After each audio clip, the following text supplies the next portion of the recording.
Señoras con señores, niños con niñas, súcubes del Ministerio de la Fruta y de la Verdura del Tiempo, bienvenidos a este su único programa asintomático, su único programa machista, racista, homófobo, antisemita, transfobo, islamófobo, celíaco, embarazado de 14 meses, 13 en Canarias, alérgico a la lactosa, orgulloso consumidor de marmitas catalíticas y de cazoletas con bisagra, o en su defecto sin bisagra. En esta su cuenta número 134, 133 censuradas en Canarias. Increíble lo que está durando la 134. En el año 2020 contaba yo con una cuenta que había tenido durante 11 años y una página de artista con más de 15.000 usuarios que de la noche a la mañana, cuando denuncié la prevaricación de los medios de comunicación y la monitorización de los contenidos en Internet, fue absolutamente fulminada. Desde entonces 133 cuentas han sido cerradas. Esta es la 134, está durando ya bastante a pesar de ser silenciada, es decir, mis contenidos llegan poco menos que al 1% de las personas que están inscritas, a menos que directamente se suscriban al canal. Las notificaciones de mis actualizaciones no les llegarán, pero sin embargo, evidentemente, el Ministerio de la Verdad ha cambiado su praxis, puesto que esta cuenta no está siendo fulminada y hace ya unos cuantos meses, un par de meses que sobrevive, después de 133 fulminadas prácticamente una detrás de otra, en base también a la denuncia de canales troll que existen no solamente en esta red social, sino en otras también, trolls que se encargan de perseguir y de seguir los movimientos, a través de los cuales vuelvo a abrir canales después de haberme sido cerrados. Por ejemplo, YouTube me acaba de cerrar mi cuarto canal hace un par de semanas, hace una semana. El día de Nochebuena me cerraron el canal. Instagram 3, Twitter 3, etcétera, etcétera. Bien, señoras y señores, no nos distraigamos. El horror cósmico de Lovecraft. ¿Por qué les hablo de un escritor de... no es ciencia ficción, es horror cósmico, podría ser el nombre genérico, si es que necesitamos realmente ponerle un nombre y un género a las visiones narradas de todos aquellos que nos preceden.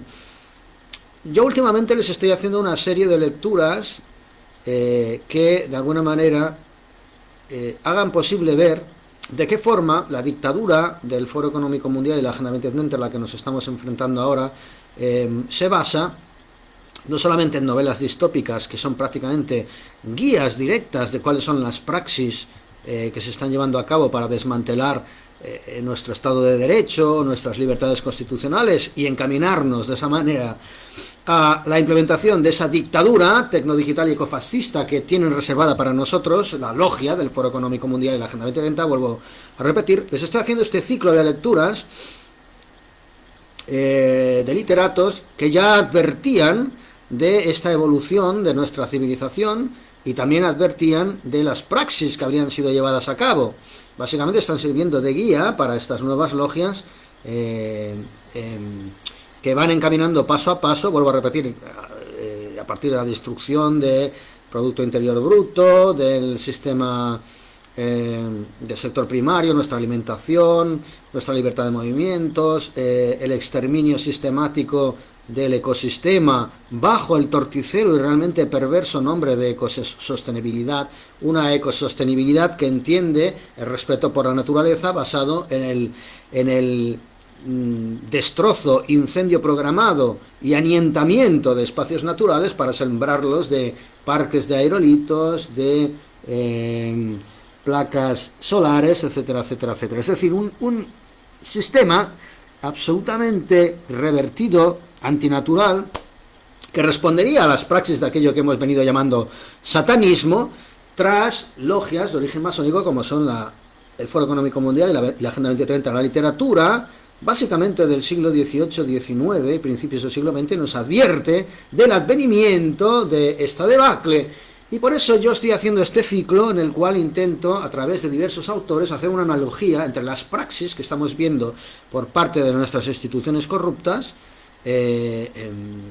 miradas a implementar esta dictadura de la que estamos hablando, y todas las advertencias que ya recibíamos de aquellos de aquellos autores. Bien, señoras y señores, no me cansaré de repetir, la lectura es una sesión espiritista.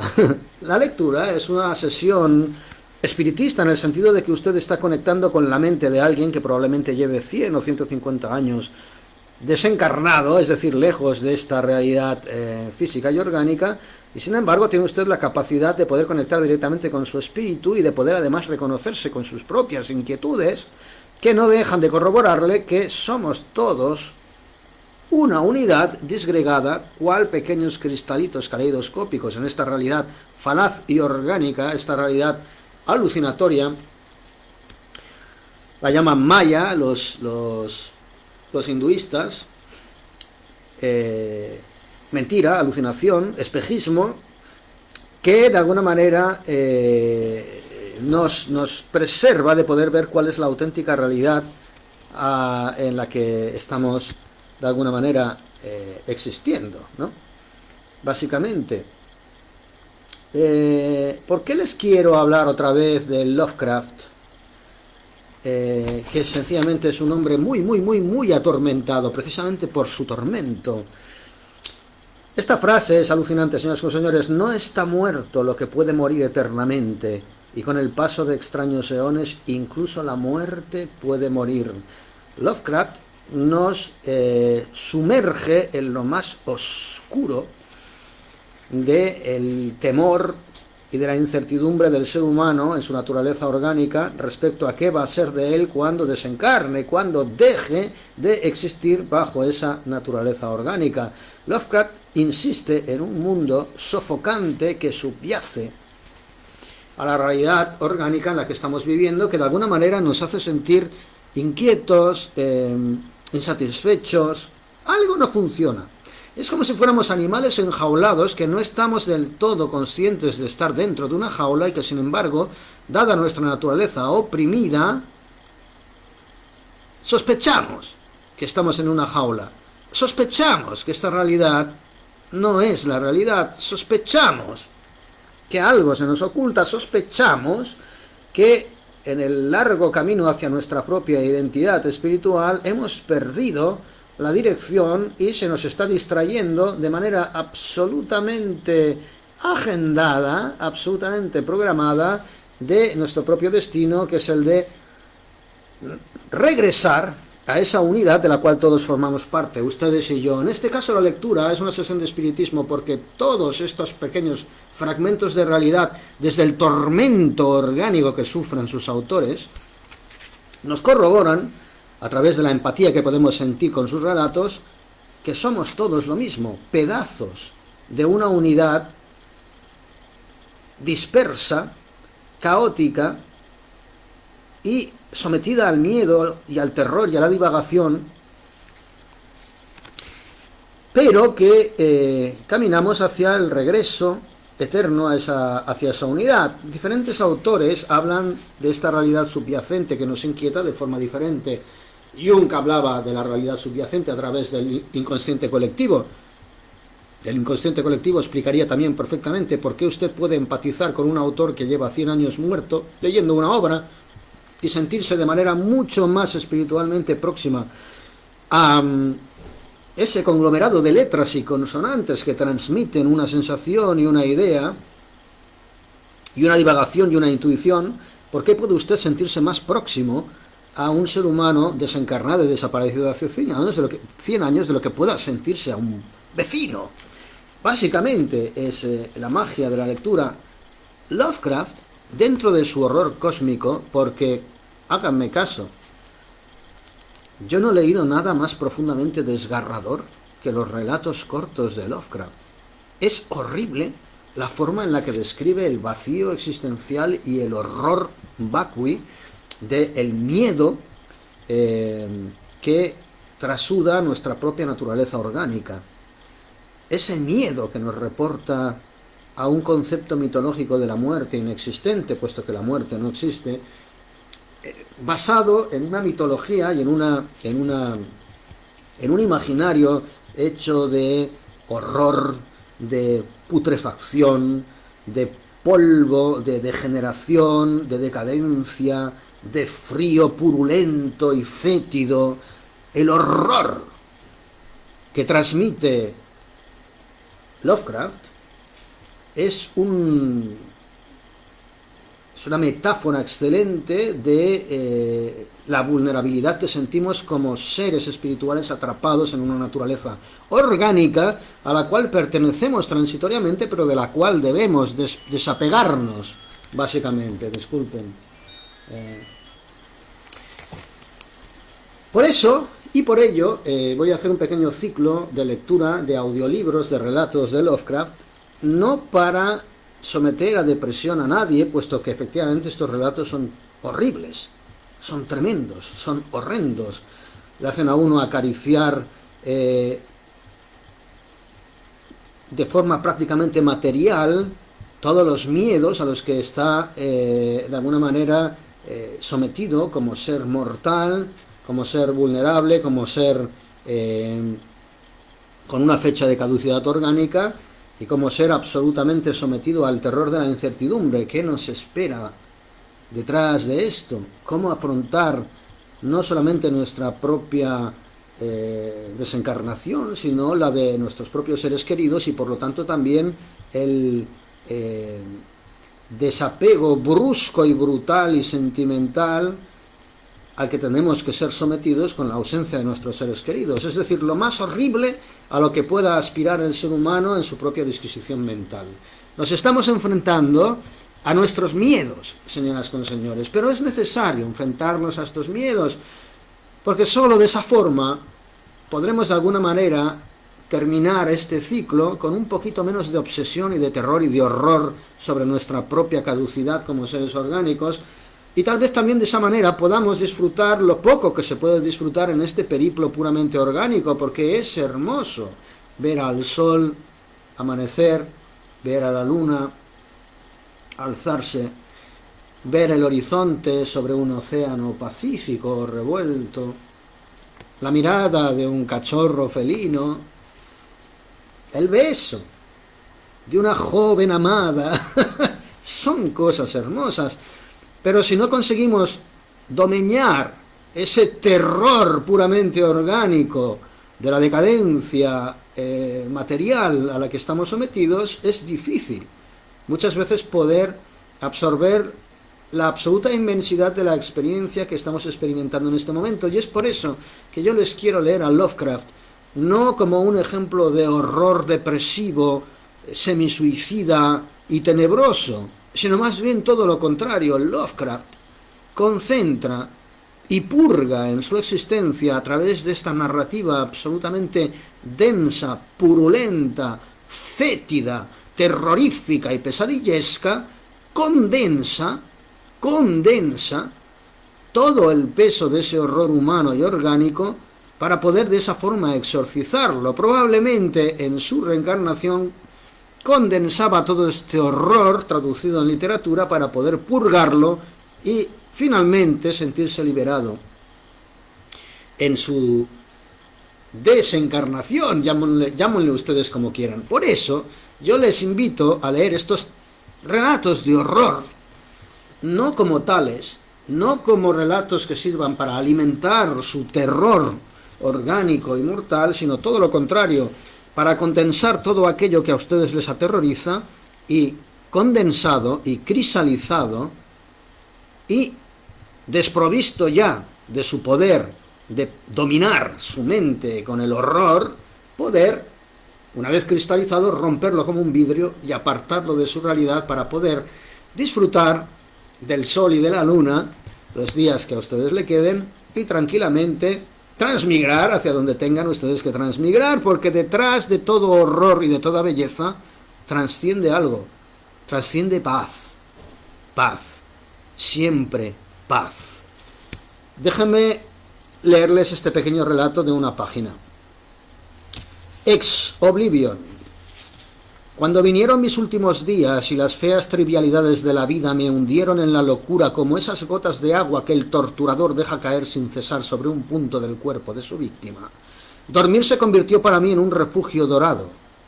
En mis sueños descubrí un poco de la belleza que había buscado sin premio durante la vida y pude vagar por viejos jardines y bosques encantados. El refugio onírico. Una vez en que el viento era dulce y perfumado, percibí la llamada del sur y navegué interminable y perezosamente bajo desconocidas estrellas. Otra vez en que caía mansa la lluvia, navegué tierra adentro por un río sin sol, hasta que llegué a un mundo de crepúsculo púrpura, emparrados iridiscentes y rosas inmortales. Otra anduve por un valle dorado que conducía a umbrios, bosquecillos y ruinas y terminaba en un enorme muro verde con parras antiguas y un minúsculo acceso con puerta de bronce. Este escenario que describe aquí Lovecraft, yo lo conozco. Este escenario que él describe a través de una historia onírica que él ha vivido, la he vivido yo también. El lugar que él está describiendo, yo también lo conozco. Mediten sobre la realidad onírica. Muchas veces recorrí ese valle y cada vez me retardaba más en él, en una media luz espectral donde los árboles gigantescos se retorcían burlescamente y el suelo gris se extendía húmedo de tronco a tronco, dejando al descubierto sillares de templos enterrados. Y siempre la meta de mis quimeras era el muro cubierto de pámpanos y esa puerta de bronce. Algún tiempo después, a medida que los días vigiles se iban haciendo menos soportables por aburridos y grises, los días vigiles, entendiendo por ellos la realidad, la vigilia, vagué con frecuencia en hipnótica paz por el valle y por los umbríos bosquecillos, y me preguntaba cómo podría adoptar estos escenarios como morada eterna, de manera que nunca más tuviese que volver a un mundo soso y falto de interés y de colores nuevos. Cuando yo oníricamente he recorrido esos mundos, he despertado con un dolor e incluso con llanto por el hecho de reconocer que una vez más estaba condensado en este mundo orgánico que básicamente es un purgatorio.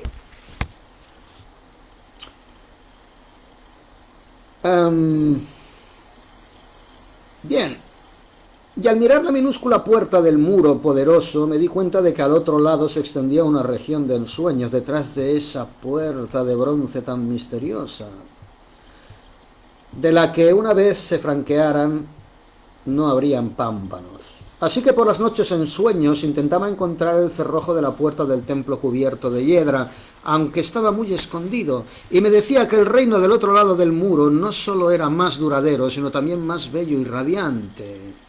Esperamos en base a nuestra propia percepción, reinos bellos y radiantes. Más tarde, una noche descubrí en la ciudad onírica de Zacarión un papiro amarillento lleno de máximas de los sabios que habitaban desde antiguo esa ciudad, y eran demasiado sabios para haber nacido en el mundo onírico. En sus propios diversos mundos, él encontraba pistas para poder abrir esa puerta, esa misteriosa puerta de bronce que prometía, una vez atravesada, todo ese esplendor, esa magnificencia y esa gloria. En él había escritas muchas cosas sobre su mundo, entre ellas el saber sobre un valle dorado y un bosquecillo sagrado con templos y un gran muro con una abertura cerrada por una minúscula puerta de bronce. La puerta de bronce que hemos visto, es probable que usted también la haya visto en alguno de sus sueños. La recuerde o no la recuerde, son lugares a los que muy a menudo llegamos a través de nuestros sueños. Cuando fui consciente de esto, comprendí que se refería a los escenarios que había frecuentado. Efectivamente, hemos estado todos allí. Así que me apliqué en la lectura del papiro amarillento para descubrir cómo atravesar esa puerta que prometía, finalmente, el desvelo de todo misterio. Algunos de estos sabios soñados hablaban con apasionamiento de las maravillas del otro lado de la puerta sin retorno, si bien otros lo hacían con espanto y decepción. Efectivamente, señoras y señores, nosotros llevamos en nuestro cerebro y en nuestras disquisiciones personales tanto el cielo y el paraíso como el averno y el infierno más terroríficos. Todo subyace, no en nuestra mente. Nuestra mente sencillamente es un instrumento, es un oráculo que traduce ecos y reverberaciones de todos esos mundos a los cuales pertenecemos y en los cuales ya hemos estado, pero sí es cierto que en este mundo, según cómo esté modelado, digamos, la tendencia espiritual en la que nosotros nos estamos manifestando, podemos convertir en un horror un paraíso y podemos convertir un paraíso en un horror. El cielo y el infierno en nuestra mente, señoras con señores, y nuestra mente no es más que un instrumento que tiene el mismo valor que el corazón, que el bazo o que el pulmón. Con lo cual, dejar nuestra propia disquisición universal, metafísica, a nuestros miedos, a nuestras emociones, a nuestros sentimientos, es como delegar nuestra personalidad a el esternocleidomastoideo o a la próstata, para que ustedes me entiendan. Bien, no sabía a qué atenerme, dado que unos veían con espanto y otros con maravilla todo aquello que albergaba tras aquella puerta de bronce. No sabía a qué atenerme, aunque deseaba cada vez más entrar definitivamente en el país desconocido, porque la duda y el misterio son el más irresistible de los anzuelos, y ningún nuevo horror puede ser más terrible que la tortura diaria de la mediocridad. La tortura diaria de la mediocridad es a la que estamos sometidos, a través también de personajes de muy poca calidad espiritual, que se están arrogando el derecho de cincelar nuestra propia realidad y nuestros propios sentimientos, cosa que para ellos va a ser siempre imposible si nosotros tenemos bien en cuenta que estamos viviendo en una realidad absolutamente simulada y proyectada por nuestras propias emociones y sentimientos. Y tenemos en cuenta que nuestras propias emociones y sentimientos no somos nosotros.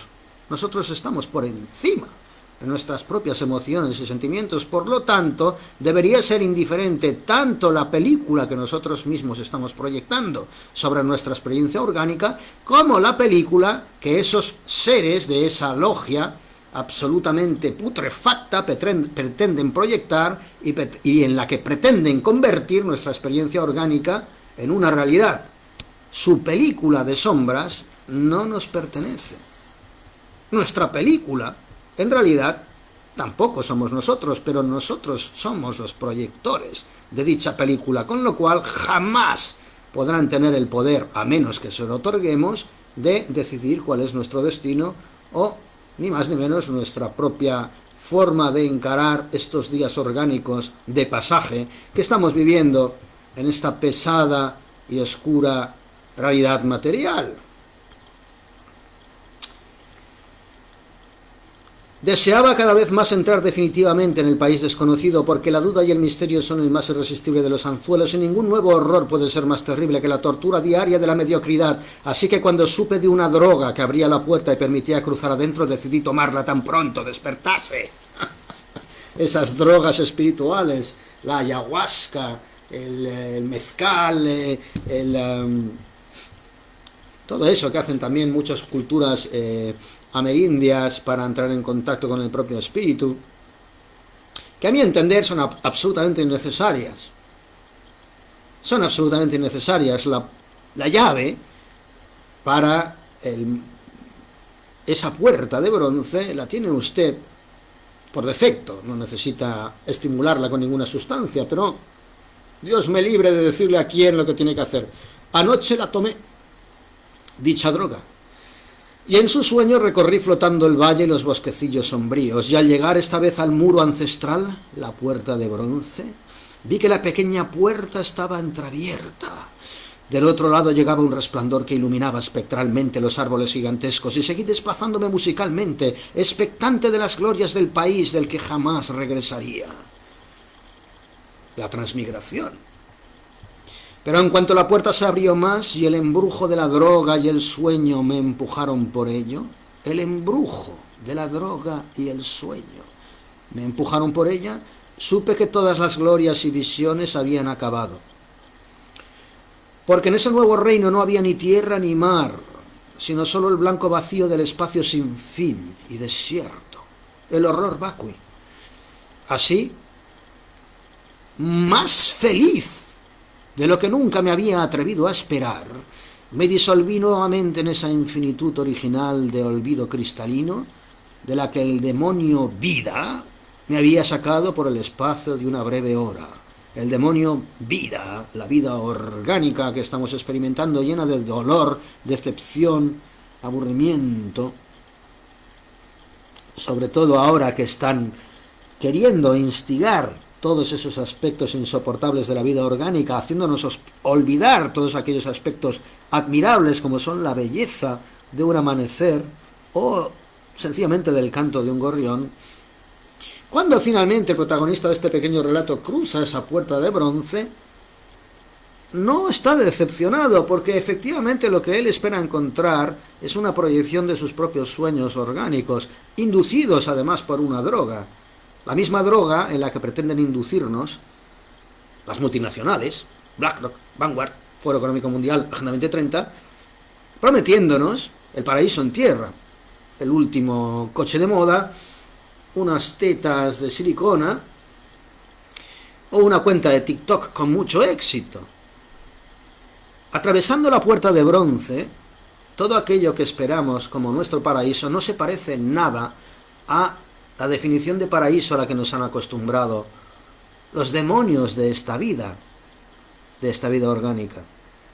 Y ese vacío, ese espacio insondable, esa luz infinita, no a la cual regresamos, sino de la cual formamos parte, la cual somos unitariamente. Nosotros somos el paraíso, somos esa luz infinita, no decepciona jamás. Por lo tanto, no tengan miedo, ni siquiera leyendo supuestos relatos de horror cósmico que le arrastren por la naturaleza más pútridamente orgánica que teman en sus peores pesadillas escritas por Lovecraft, porque detrás de todo ese horror decadente y en descomposición existe precisamente la luz eterna. Buenas tardes, señoras con señores.